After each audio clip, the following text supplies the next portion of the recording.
UCLA Anderson forecast now expects real growth domestic product, GDP, will decline 4.1% in the current quarter, followed by respective declines of about 3.4% and 0.8% in the first two quarters of 2009.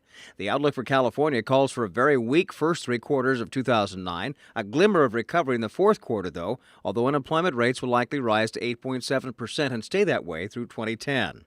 Perhaps not quite as bleak was the quarterly Manpower Employment Survey that was also released just last week, showing Bakersfield employers plan to hire at a moderate pace from January to March. About 20% of the companies interviewed plan to hire more workers, 13% expect to reduce their payrolls, and another 65% plan to keep things just the way they are through March.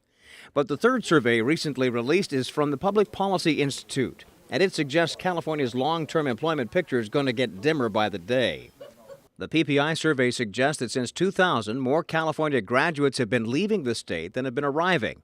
What is most disturbing of all is the study shows over half the current workforce will retire by 2025 and suggests California companies will not likely find enough workers to replace them. Lieutenant Governor John Garamendi told me recently the fault is with education. We've not paid for education. We've actually backed off our public commitment to the public education system. The effect of that is disastrous for California. 25% of our future workforce doesn't graduate from high school.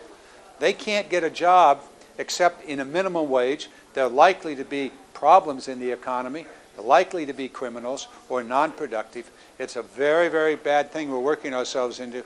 We have to address the education system. One way to do it is vocational education.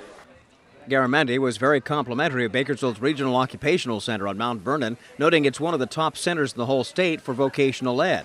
So the bottom line, do what you can to keep your kids in school, help them get a solid education, even a vocational education if they need, to ensure that they'll have a shot at some lasting jobs in the future.